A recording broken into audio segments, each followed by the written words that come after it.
Bonjour à tous, bonjour à toutes. Bienvenue sur la deuxième partie du podcast de présentation consacré au Kundalini Yoga. Je suis ravie de vous retrouver. Donc, dans la première partie, je vous ai partagé mon expérience, mon parcours, ma rencontre avec le yoga et aussi ce qui m'anime, mes intentions dans ces podcasts, ce que j'ai envie de transmettre à travers aussi ma chaîne YouTube.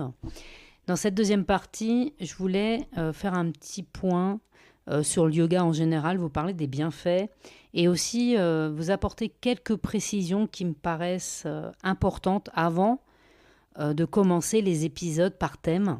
Alors je vais commencer à vous parler un peu des bienfaits du yoga, mais je vais vraiment vous donner les grandes lignes. Pourquoi ? Parce que je pense que c'est important de voir un petit peu l'étendue et l'impact que ça peut avoir sur votre quotidien et vous verrez si ça vous intéresse d'approfondir l'exploration du yoga à travers mes podcasts, mais aussi parce qu'on va pouvoir, à travers les épisodes qui vont se présenter et les thèmes qui seront abordés, aller plus dans le détail, dans la subtilité. Donc, le premier bienfait dont je voulais vous parler, c'est celui de la réduction du stress. C'est vraiment intéressant parce qu'on est aujourd'hui dans une société qui est remplie d'informations. On est vraiment beaucoup sollicité aussi dans nos vies personnelles, notre vie professionnelle. L'environnement est de lui-même assez stressant, que ce soit le contexte actuel, le contexte collectif. Alors, ce stress, on a des outils qui nous permettent de le réduire et d'améliorer notre qualité de vie et aussi d'améliorer les réponses que l'on peut donner pour gérer ce stress. Concrètement, le yoga, il va nous aider. Bien sûr, il y a la méditation et les postures, mais ça va être surtout grâce au souffle, à la respiration. On sait que le souffle et la respiration, c'est au centre de beaucoup de pratiques, que ce soit la danse, les arts martiaux ou d'autres pratiques comme le tai chi. On est vraiment sur la base, on va apprendre à respirer plus lentement, profondément, consciemment. Et apprendre à respirer autrement, ça prend un petit peu de temps, il y a plein de techniques. Et dans le yoga, on va vraiment pouvoir apaiser notre système nerveux grâce à la respiration. Le système nerveux, c'est un sujet sur lequel je vais revenir plusieurs fois à travers différents épisodes pour que vous puissiez, de manière simple, comprendre comment ça fonctionne et quelles sont les conséquences concrètement dans notre vie de tous les jours. D'ailleurs, je vous encourage à aller voir les podcasts d'un enseignant formateur qui s'appelle Fateji, qui enseigne le Kundalini Yoga et qui fait des podcasts très riches sur le système nerveux qui sont accessibles à tout le monde, qui vous permettent d'aller un petit peu plus loin au niveau yogique pour comprendre ce que c'est que le système nerveux et l'impact que cela peut avoir sur notre vie. Et c'est vraiment très intéressant d'avoir un point de vue qui va plus loin et qui est aussi un point de vue différent. Ça permet vraiment d'enrichir nos connaissances et d'enrichir aussi les pratiques. Pour illustrer le concept, je vais vous donner une image. Ce sera peut-être plus parlant. On peut imaginer que le corps, tout simplement, c'est comme un élastique. Donc quand on est stressé, qu'on est fatigué, qu'on est sous tension, l'élastique il va être complètement tiré. Donc s'il est tiré trop longtemps, ça va créer de plus en plus de tension et l'élastique il peut rompre. Donc avec une respiration lente, consciente, on va pouvoir relâcher cet élastique de manière douce et surtout par palier pour que ça soit moins violent pour le corps et pour retrouver un équilibre. Je vais vous donner quelques exemples du quotidien, comme ça vous pourrez expérimenter, pratiquer un petit peu les respirations et voir si vous, dans votre situation, ça change quelque chose. Est-ce que votre état émotionnel change, vos réactions ? Simplement, c'est de faire vos propres constats, d'observer ce qui se passe et de faire votre propre expérience. Donc par exemple, une situation très simple, vous recevez un message un peu stressant ou urgent. Avant de répondre immédiatement, vous pouvez prendre quelques secondes pour respirer, prendre quelques respirations, peut-être 2 ou 3, être totalement présent à cette respiration, être dans la sensation et vous verrez, ça peut vous permettre de répondre un peu plus posément parce que ça va permettre de décrocher un petit peu. Le soir, au lieu d'être dans votre lit avec des pensées qui tournent en boucle, donc après une grosse journée ou une journée de travail, on peut être le soir, au lieu de dormir, assailli plutôt par notre mental qui n'arrête pas de tourner. Donc ça peut être plein de pensées comme j'aurais dû dire ça, j'aurais dû faire ça, tiens, demain il faut que je fasse ça. Et là, on s'en sort pas et on peut pas décrocher et se reposer. Et bien, simplement, vous pouvez revenir à votre respiration dans le lit, vous le faites allonger tranquillement. Une respiration longue et profonde, une respiration lente, où vous êtes totalement présent à votre respiration. Vous pourrez observer que votre cerveau, il va décrocher plus facilement. Ça va pas forcément arrêter le processus complètement. Ça demande un peu de pratique, mais vous verrez, ça fonctionne. Et puis, il y a aussi un exemple classique, vous avez une réunion importante au travail le lendemain, ou peut-être un examen. Donc forcément, c'est important, donc ça peut être source de stress, d'anxiété. Eh bien, avant, vous pouvez aussi prendre quelques respirations. Il n'y a pas besoin d'en prendre forcément beaucoup, d'en prendre 2 ou 3. Toujours des respirations lentes qui vont peut-être vous aider à redescendre le stress. Alors bien sûr, ça ne va pas éviter et tout régler sur l'instant. Mais par contre, ça va éviter de partir dans un stress total et ça va passer par exemple par le fait que votre rythme cardiaque, il va redescendre. Donc voilà, essayez, pratiquez et faites vos propres constats. Vous pourrez trouver des vidéos sur ma chaîne YouTube pour les techniques de respiration. Vous pourrez trouver sur Internet des exercices de cohérence cardiaque, des tutos pour pratiquer la respiration longue et profonde, et je vous recommande notamment des vidéos d'une enseignante de Kundalini Yoga qui s'appelle Isabelle Silvagnoli, et vous trouverez sur ces vidéos des tutos pour les respirations, pour justement vous aider à réduire le stress. Alors maintenant, parlons du deuxième bienfait, ce qui est lié aux émotions. Alors il y a une expression dans le développement personnel très à la mode qui nous parle de gérer nos émotions et qu'on doit gérer nos émotions. Alors en dehors du fait que ça soit une injonction et que c'est déjà, je pense, pas approprié, le mot gérer me gêne un peu parce que ça sous-entend une forme de responsabilité, ce qui n'est pas totalement faux. En même temps, ça induit aussi peut-être une forme de culpabilité si on n'y arrive pas. Donc ce ne sera pas forcément le meilleur terme. Moi, je pense que le yoga va plutôt nous aider à déjà prendre conscience des émotions qui nous traversent, de les identifier et nous permettre par les techniques simples d'essayer de les vivre le mieux possible et de nous soulager parce qu'elles peuvent être aussi source de stress intérieur.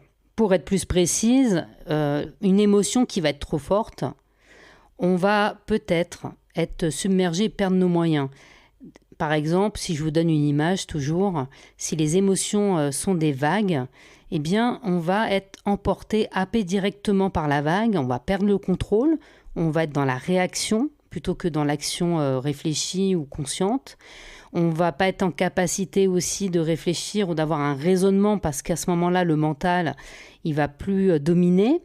Et on peut ressentir donc l'émotion, que ce soit de la panique ou une autre émotion comme la colère, la tristesse, mais qui fait qu'on va perdre nos moyens et qu'à ce moment-là, dans la situation où on se trouve, on ne va pas forcément avoir les gestes ou les paroles appropriées et ça peut aussi être source de stress déjà, mais aussi envenimer ou amplifier une situation qui déborde. Donc concrètement, ça va se retourner contre nous.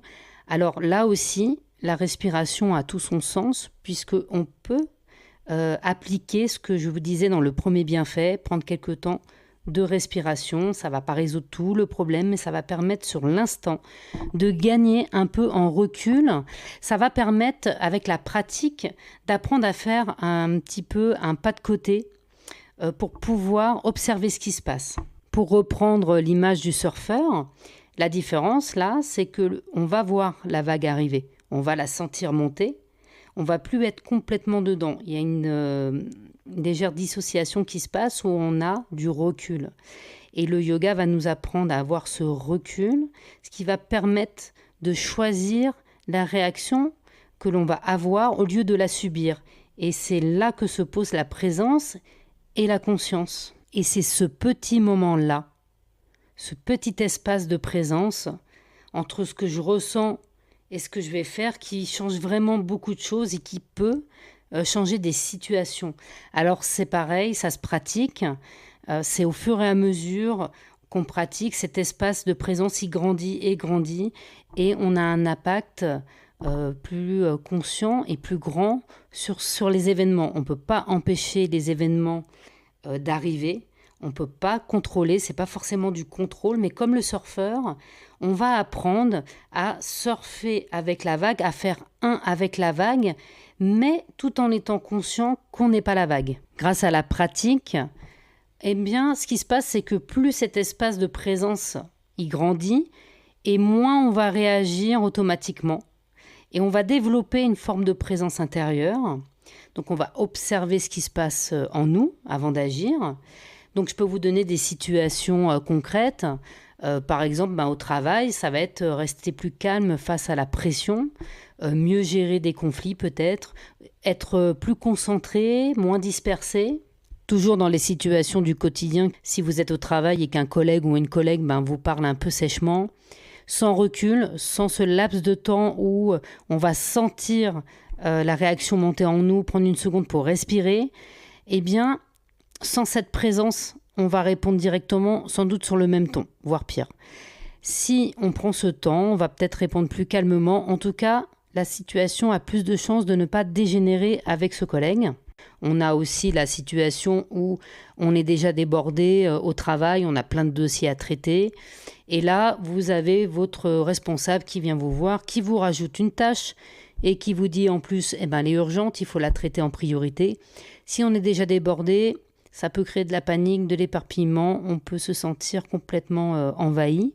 À ce moment-là, c'est pareil, on peut prendre le temps de se poser, de dire pendant quelques secondes stop.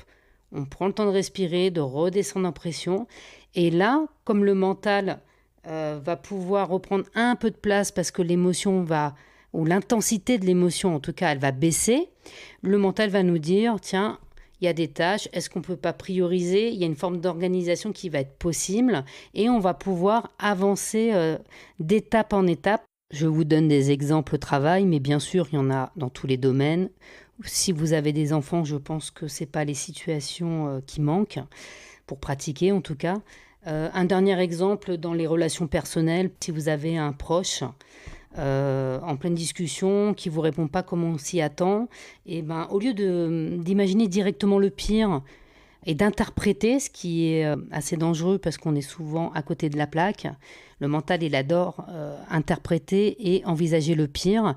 Et ce petit moment aussi de pause, il peut permettre de prendre du recul et de prendre le temps de voir ce qu'on ressent déjà. Est-ce que je ressens de la jalousie, de la colère, de la frustration ? Et au lieu de réagir immédiatement, on va déjà observer donc ce qui se passe en nous. Et si on est en désaccord avec quelqu'un, eh bien, au lieu de couper la conversation, de s'énerver de manière excessive sous le contrôle de l'émotion, on va peut-être pouvoir, en attendant un peu, exprimer plus calmement son point de vue et favoriser en tout cas une forme de communication.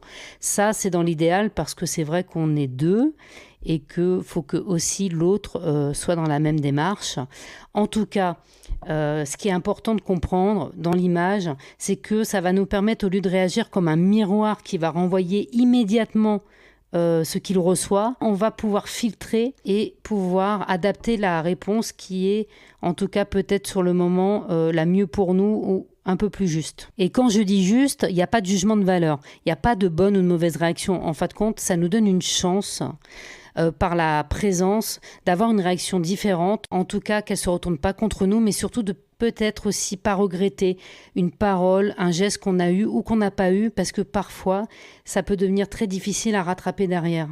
Pour conclure sur le thème de la régulation de nos émotions, on ne va pas se mentir, en fonction des situations, ça va être plus ou moins difficile d'avoir ce pas de côté, ce moment de recul, de présence à soi, parce que c'est l'émotion qui va parler sur le moment.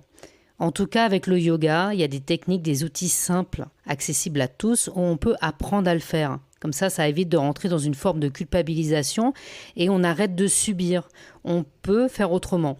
Ça demande du temps, de la pratique, de la répétition pour que ça devienne quelque chose de plus naturel, pour aussi nourrir cet espace de présence en nous. Et moi, ça me fait penser à une citation qui est assez connue. Alors par contre, je ne me rappelle pas qui c'est qui l'a dit. Cette citation, c'est « Nous ne pouvons pas toujours choisir ce qui nous arrive, mais nous pouvons toujours choisir la manière d'y répondre. » Et cette citation, je l'aime bien parce qu'elle ouvre une voie de réflexion, et je vais vous laisser sur ce deuxième point là-dessus, qui nous pose la question, quelle est la place réelle de notre libre arbitre, de notre pouvoir de création, de notre pouvoir personnel par rapport à nos émotions et notre comportement. Passons au troisième bienfait dont je voulais vous parler, c'est que le yoga nous permet de mieux habiter notre corps. Qu'est-ce que ça veut dire habiter notre corps ? Tout simplement, c'est un état où on est stable, que ce soit émotionnellement, physiquement et psychologiquement. Vous pouvez l'entendre aussi sous une forme d'ancrage dans le développement personnel. L'ancrage, c'est le fait d'être enraciné, d'avoir aussi un sentiment de sécurité intérieure, où on est moins perturbé et moins ballotté par ce qui se passe à l'extérieur. Et comment le yoga peut nous rendre plus présents et avoir un meilleur ancrage. Tout simplement, le yoga, c'est une pratique somatique, c'est-à-dire qu'on va utiliser une approche consciente du mouvement. On va faire des exercices avec des mouvements lents, intentionnels et conscients qui vont nous permettre de porter notre attention sur les sensations internes, les sensations corporelles pendant l'exercice. Ça va favoriser notre présence, ça va favoriser une meilleure conscience de soi et ça va aussi renforcer la connexion entre notre corps et notre esprit. Et grâce à cette approche somatique du yoga, on va pouvoir être plus facilement, être dans ce fameux moment présent. Alors c'est un terme que l'on entend énormément dans le développement personnel. Et bien le moment présent, tout simplement, c'est quand notre attention, quand on est concentré sur le moment qui se passe, sur le présent, et qu'on n'est pas distrait, soit par l'extérieur, soit par des projections mentales ou émotionnelles qui viennent de notre intérieur. Et à ce moment-là, il se passe quelque chose de très naturel, c'est qu'on va être beaucoup plus sensible au corps, aux signaux qu'il nous envoie, à sa façon de nous envoyer des messages. Donc les signaux corporels, ça peut être par exemple de la fatigue, des tensions. Donc le yoga va nous permettre concrètement d'améliorer, de développer une qualité de présence et une qualité d'écoute à ce qu'il se passe à l'intérieur de nous. Pour illustrer ce que je suis en train de vous dire, on va imaginer que notre corps c'est une voiture. Et ben dans la voiture, il y a un tableau de bord et les signaux qui sont envoyés par le corps, la fatigue, le stress ou autre, sont comme les voyants lumineux du tableau de bord. Donc avant, on ignorait ces voyants, on les voyait même pas. Et maintenant, on va commencer à les regarder. En fin de compte, on ne les voyait même pas, c'est pas forcément volontaire, c'est plutôt inconscient. C'est parce qu'on ne sait même pas qu'ils sont là, ou qu'on n'a pas appris à écouter dans cette forme de qualité de présence. Quelque part, on va apprendre à conduire, pas seulement en regardant uniquement la route qui est devant nous, mais aussi en regardant, en prenant en compte les voyants du tableau de bord qui peuvent s'allumer pour envoyer une information. Et c'est là que ça prend du sens parce que ça va nous permettre de fonctionner autrement, d'apprendre à fonctionner en dehors du mode automatique. Et il faut savoir que c'est le propre de l'inconscient de nous mettre en pilotage automatique. Par exemple, il y a certains jours, on est en pleine forme, on est dynamique, on a une belle énergie, on fait plein de choses dans la journée, on avance vite. Et il y a d'autres jours, on est plus lent, plus fatigué, on va être un petit peu plus limité. Au lieu de se juger déjà, on peut constater que le corps nous envoie des signes. Alors ça peut être des signes physiques tels des crampes, des douleurs de dos ou autres. Et si on prend le temps d'écouter ce qui se passe, on va peut-être se dire, tiens, aujourd'hui j'ai peut-être besoin de ralentir ou de me poser, en tout cas de répondre aux besoins et aux messages du corps. Avoir une qualité d'écoute, être présent, par exemple, si on a prévu beaucoup de choses dans cette journée, parce qu'on pensait qu'on allait pouvoir tout faire, mais qu'on se rend compte que c'est trop, qu'on ne va pas forcément y arriver, ou en tout cas si on y arrive, ça va être dans une forme de souffrance, eh ben, on peut décider peut-être d'ajuster cette journée au lieu de forcer. Peut-être qu'on peut décaler des choses qu'on avait à faire ou les supprimer, créer des priorités pour justement répondre à ces signaux et ne pas attendre que le corps en envoie d'autres, parce qu'on sait très bien que quand on force, quand ça dure, le corps envoie des signaux de plus en plus forts et ça peut parfois nous rendre immobiles. Et au lieu d'avoir une immobilité, on va dire, ou une limitation temporaire, eh bien, elle peut devenir beaucoup moins temporaire, voire permanente, parce que on aura trop tiré justement sur cet élastique dont je vous parlais et qu'on n'a pas écouté, pour le coup, les besoins ou les messages du corps. Et là, en prenant une pause, par exemple, sur cette journée ou en l'adaptant de manière à ce qu'elle soit peut-être un peu moins remplie, un peu plus douce, eh bien, on va comprendre tout simplement. Et c'est pas une compréhension du mental, c'est une compréhension vraiment du corps, que c'est pas une perte de temps, mais c'est que c'est une recharge pour peut-être justement faire ce qu'on n'a pas pu faire aujourd'hui le lendemain. Donc ça demande de la souplesse, une forme aussi d'humilité et une forme de respect de soi-même et de son corps, bien sûr. D'ailleurs, j'aimerais préciser quelque chose. Dans le domaine du bien-être, du développement personnel, on entend souvent cette phrase: tu dois écouter ton corps, tu n'as pas écouté ton corps, notamment quand on est dans des situations, on va dire, désagréables ou instables, parce que justement, on nous dit tu n'as pas écouté les signes, tu n'as pas écouté ton corps. Ça peut être source de culpabilité. Moi, c'est mon avis, ça n'engage que moi. Je trouve que c'est complètement inutile et ça ne veut rien dire, parce qu'on ne nous a pas appris à communiquer avec notre corps, on ne nous a pas appris comment ça fonctionne, on ne nous a pas appris à écouter.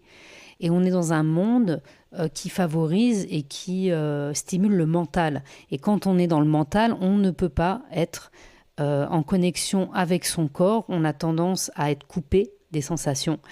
Donc, pour sortir de cette forme de culpabilité qui mène nulle part, je préfère vous dire, voilà, il y a des outils, comme le yoga et d'autres pratiques, qui permettent réellement de remettre cette connexion en avant, qui permettent d'identifier nos besoins, de les reconnaître, parce qu'on ne peut pas répondre à un besoin si on n'en a pas conscience. On ne peut pas changer quelque chose si on ne l'a pas pris en conscience. Il y a des outils simples qui permettent vraiment de communiquer, d'apprendre à s'écouter dans ce sens-là, pour pouvoir après mettre en place concrètement soi-même des choses pour soi. Et c'est là que ça fait la transition avec le dernier point dont je voulais vous parler. Le yoga favorise une relation de bienveillance envers soi-même. C'est quoi la bienveillance envers soi-même ? Et ben dans le cas que je vous ai donné, c'est peut-être justement de se rendre compte que notre rythme naturel n'est pas respecté et d'adapter ou de mettre des choses en place pour pouvoir peut-être ralentir si on en ressent le besoin. Bien évidemment, dans la vie au quotidien, on n'a pas toujours la possibilité de le faire parce qu'on est surchargé au niveau professionnel, personnel. Mais peut-être, même si on ne peut pas le faire tout le temps, peut-être qu'il y a un moment où on peut choisir de mettre en place quelque chose pour nous. Par exemple, si on est vraiment débordé et qu'on n'avait pas prévu des congés, est-ce qu'à un moment donné, il n'est pas possible de prendre peut-être même juste une journée, de poser pour souffler si on en ressent le besoin ?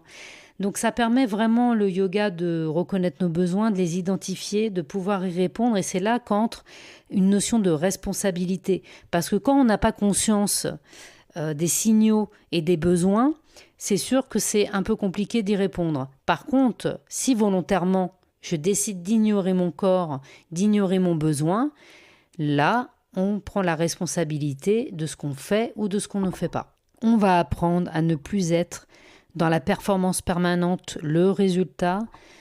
C'est quand même pas évident parce qu'on est dans une société qui nous demande du rendement, de la performance et du résultat. On va sortir petit à petit du faire pour venir dans l'être et tendre vers une attitude naturellement plus ouverte, plus tolérante, plus alignée avec nos valeurs aussi. Et par exemple, la progression va être plus valorisée, plus importante que le résultat ou la performance. Je vous donne toujours des exemples pour illustrer ces propos. Si on fait une séance de sport et qu'il y a un résultat et qu'on n'a pas réussi à atteindre la performance qu'on voulait, eh bien, si c'est pas parfait, on peut être déçu. Si on change un peu notre attitude envers nous-mêmes, on peut peut-être se concentrer plus sur la progression, même si elle est petite, qu'on a faite, que sur le résultat. Par exemple, si on se compare aux autres, si on a tendance à le faire, eh bien, on peut se sentir moins bien, ça peut jouer sur notre estime de nous, sur notre confiance en nous. Si on change un peu le regard, est-ce que on ne peut pas plutôt envisager que chacun avance à son rythme, que tout le monde est différent et que ce qui compte, c'est pareil, c'est le cheminement, la progression.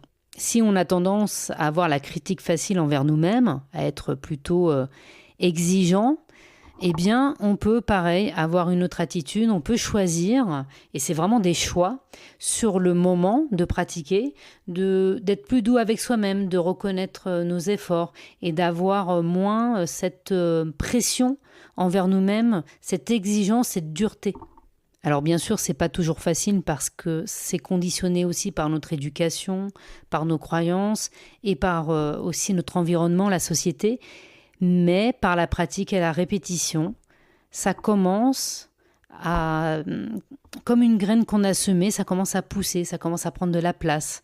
Et ça devient de plus en plus nourrissant parce que ça va créer du positif. Alors du positif entre guillemets, dans le sens où on va axer notre regard consciemment sur ce qui va que sur ce qui ne va pas, ce qui va élever notre fréquence, ce qui permet aussi d'avoir un regard plus doux, plus positif sur ce qui se passe.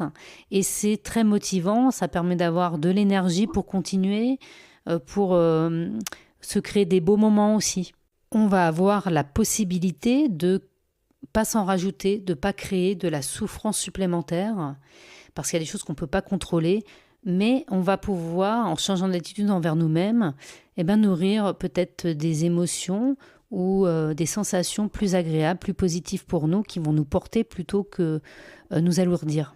Le yoga vient vraiment développer chez nous cette auto-bienveillance, auto-compassion, parce que souvent on nous parle de l'avoir pour les autres, mais je pense personnellement qu'il faut commencer déjà par soi.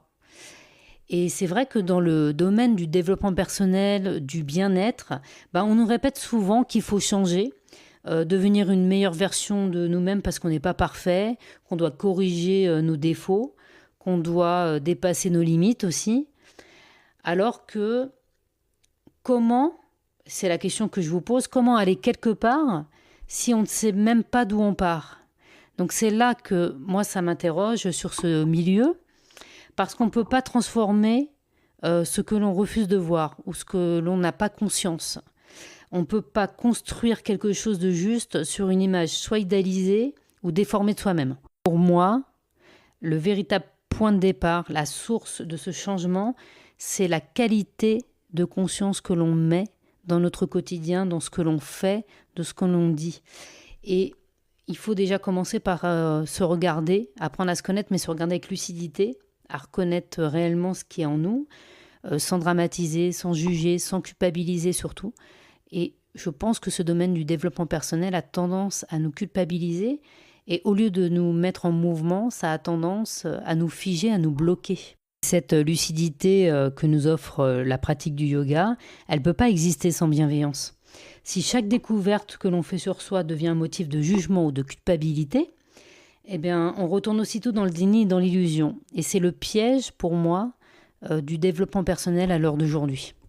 Et c'est sur ce point que j'aimerais attirer votre attention, particulièrement dans certains discours de ce domaine du bien-être, du développement personnel, où on nous propose, on nous fait croire qu'on doit toujours guérir ou réparer quelque chose à l'intérieur de nous, ce qui fait qu'on se retrouve dans une forme de course sans fin, où on cherche à atteindre une version idéalisée de nous-mêmes, sauf que les limites de ce concept, c'est que ce n'est jamais assez. Il y a toujours quelque chose à rectifier, à corriger ou à modifier. Donc, ce qu'on comprend, ou ce qu'on essaye de nous faire croire, c'est qu'on doit devenir quelqu'un d'autre plutôt que de commencer à découvrir, à comprendre qui on est réellement. Ce qui peut être très arrangeant pour être honnête, puisque on ne va pas aller voir ce qui est réellement là, et on ne va pas aller voir non plus peut-être les côtés un petit peu plus sombres, entre guillemets. Ce qui nous arrange le moins, ça peut être une forme de fuite aussi. Fuir ce qu'on n'a pas envie de voir chez nous, parce qu'on va être focalisé du coup sur une illusion, une projection idéale de nous-mêmes. Et c'est justement cette dissonance, cet écart entre ce qu'on est réellement, ce qu'on croit être ou ce qu'on souhaite chercher à devenir, qui va créer à l'intérieur de nous de manière inconsciente un conflit intérieur, une énergie de lutte et de séparation. Le yoga, lui, dans son essence, il va nous proposer tout le contraire. Il va nous ramener à ce qu'on est réellement, au moment présent. Il va chercher à rassembler, à créer de l'union, tout simplement. C'est-à-dire de rencontrer qui on est avec lucidité et bienveillance.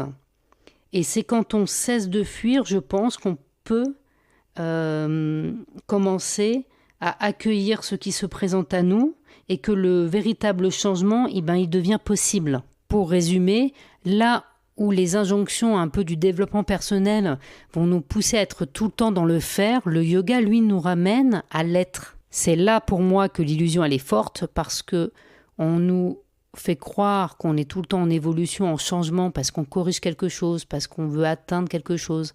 Alors que pour moi, on est bloqué dans une illusion, une forme de projection mentale. Et le yoga, lui, il vient en nous ramenant à la maison, en nous ramenant à ce que nous sommes, à la réalité. Il vient nous donner notre meilleure chance pour prendre conscience de ce qu'on est, pour pouvoir justement impulser, créer ce changement en nous. Je ne pense pas qu'on puisse vraiment, sincèrement, changer si on se rejette. Le changement, il est possible parce qu'on ose voir ce qui est déjà là, et aussi parce que on peut choisir de le faire avec plus de douceur et de bienveillance envers nous-mêmes. Si je dois conclure ce point, pour moi, le changement, il est possible parce qu'on ose voir ce qui est là. Et c'est grâce à ça qu'on peut choisir aussi de le vivre, ce changement, avec un peu plus de douceur et de bienveillance, en tout cas du mieux qu'on peut. Et vraiment, pour moi, c'est la conscience qui précède toujours la transformation. Et c'est la bienveillance qui rend cette prise de conscience, cette expérience de conscience supportable. J'en ai terminé avec la partie sur les bienfaits du yoga. Je voulais, avant de terminer ce podcast de présentation et donc commencer l'aventure avec le prochain podcast, le prochain épisode, vous parler de quelques points avant de commencer qui me paraissent importants, parce que c'est souvent des propos que j'ai entendus ou qui sont revenus et j'aimerais bien les éclaircir. Tout d'abord, le premier point, c'est que le yoga, ce n'est pas magique. Il ne va pas résoudre tous vos problèmes instantanément. Pourquoi je vous dis ça ? Parce qu'on est dans une société de consommation. On est habitué à ce que ça aille vite, qu'on obtienne les choses rapidement. On nous demande du rendement, du résultat. On nous demande d'être efficace. Et c'est une société de consommation qui, à l'heure d'aujourd'hui, concerne tous nos domaines. Sauf que là, pour le yoga, on est carrément à l'opposé. On va être dans une dynamique de cheminement. C'est-à-dire que c'est le processus qui fait la transformation. Il n'y a pas de résultat, il n'y a pas d'objectif dans le yoga. Si vous voulez un résultat, ou en tout cas un effet durable sur le temps, c'est parce qu'on va mettre en avant des qualités pendant ce processus d'accueil, d'ouverture, d'humilité, de souplesse, de persévérance, d'engagement. C'est vraiment le cheminement qui a du sens. On ne peut pas être dans le contrôle, on ne peut pas se dire tiens, je vais appliquer tel exercice, telle pratique et je vais avoir tel résultat. Et ça ne va pas arriver en un claquement de doigts. C'est tout le contraire. En fin de compte, il n'y a pas de garantie de résultat. Il n'y a pas de garantie d'obtenir quelque chose. C'est justement le cheminement d'expérience personnelle, intérieure, de se donner une chance de vivre tout un processus. Parce que c'est vrai qu'on est dans une société où on veut aller vite et on veut avoir les résultats tout de suite, comme je vous le disais, alors que ça va demander du temps. Et je préfère être honnête avec vous, il n'y a pas de solution directe. Mais souvent, ça reflète le fait qu'on ne veut pas prendre la responsabilité de ce qu'il y a à vivre avec les étapes sans faire tout le cheminement avant. Eh bien, ce n'est pas possible avec le yoga parce que comme il n'y a pas d'objectif, l'essence même du yoga, l'invitation, c'est de vivre le moment présent, de vivre pleinement tout ce processus pour créer ce changement en nous. Donc, si vous attendez une solution miracle, si vous attendez une vérité, vous serez déçus. Il n'y a pas une vérité, il y en a une infinité. Il y a autant de vérités que d'expériences que d'individus. Donc si c'est le cas, vous n'êtes pas au bon endroit, je vous conseille de trouver une autre voie qui vous corresponde plus. Et ça m'amène au deuxième point, c'est que le yoga, justement, c'est pas seulement une activité de bien-être ou un moyen de se détendre. C'est pas juste sur le tapis de yoga que ça se passe. C'est dans la globalité de notre existence, de tous les plans. En fin de compte, c'est un outil profond qui nous permet d'apprendre à nous connaître, de devenir plus conscient de nos pensées, de nos émotions, de notre corps, et de créer vraiment, progressivement, la vie que nous souhaitons et reprendre notre souveraineté. C'est vraiment une philosophie de vie et c'est l'approche orientale, l'approche source du yoga, parce que ça vient de là-bas, alors qu'en Occident, on a plus une conception mentale du yoga, et c'est vrai que c'est souvent assimilé à une activité pour nous faire du bien, ce qui n'est pas faux non plus, mais là, on rentre dans une dimension très réduite du yoga, parce que dans l'approche traditionnelle et authentique du yoga, on ne va pas seulement toucher à l'aspect physique, on vient toucher à des choses qui relèvent de l'inconscient, des schémas qui vont remonter, qui vont manifester. On va toucher au domaine énergétique, on va nettoyer aussi ces schémas, notre énergie. On va créer de l'espace pour pouvoir semer aussi des nouvelles graines. Mais quand ça va se manifester et remonter à notre conscience, c'est pas toujours agréable et c'est pas toujours facile à traiter et à traverser. Donc, le plus important, c'est de savoir que c'est possible, savoir aussi qu'on est prêt au changement, à accueillir vraiment, à être ouvert à cette possibilité. Et ça va permettre vraiment d'avoir peut-être une approche plus profonde du yoga, d'avoir la possibilité aussi, avec notre sensibilité personnelle, de commencer à toucher vraiment son essence. Pour résumer, si vous avez une approche plutôt mentale du yoga, ou alors en tout cas, pour vous c'est une activité de bien-être ou un sport, eh bien, je tiens à préciser que c'est important, avant de s'engager, de poser des intentions, parce que on risque d'être un peu bousculé. Il y a quand même des choses qui peuvent se présenter, on ne sait pas sous quelle forme, et ça peut créer de l'incompréhension. Donc voilà, c'est pas que du sport, ce n'est pas que une activité de bien-être, mais si c'est votre choix, il n'y a aucun souci. Vous pouvez le pratiquer comme vous le souhaitez. En tout cas, ici sur mes podcasts, mon intention, c'est d'aller bien au-delà. Et c'est justement ce que je souhaite transmettre et partager avec vous à travers mes podcasts, c'est cette dimension profonde du yoga, sa capacité à éveiller notre conscience, à transformer notre rapport avec nous-mêmes et avec le monde. C'est ce qu'on va explorer à travers les épisodes. Chaque épisode va être une invitation à découvrir comment le yoga peut devenir un guide pour vivre de manière plus consciente dans notre vie, plus présente, plus alignée avec nos valeurs, avec vraiment une intention de nous découvrir, et c'est vraiment illimité et sans fin. Et le yoga, il est accessible à tout le monde. Il ne nécessite aucun prérequis. Il ne nécessite pas non plus d'avoir un niveau particulier ou un corps parfait. Ça va être vraiment un chemin où la pratique va évoluer en même temps que nous-mêmes. Et puis, on va peut-être pouvoir aller vers plus de liberté intérieure, de clarté et de sérénité, pourquoi pas. Tout simplement parce qu'on va apprendre à mieux se connaître. Et clairement, mon intention, c'est de le rendre accessible au plus grand nombre, que vous puissiez en faire l'expérience par vous-même. Ça rejoint l'essence même du Kundalini Yoga, et l'intention pour laquelle il a été transmis et enseigné en Occident. Et ça, je l'aborderai dans le premier podcast. Donc, on va aborder à travers les épisodes principalement les bases du Kundalini Yoga, la respiration, le prana, les méditations, les mantras, les aspects du Kundalini Yoga qui sont assez codifiés aussi. J'aborderai des thèmes que j'aborde avec les gens qui viennent à mes cours ou des questions que l'on m'a posées.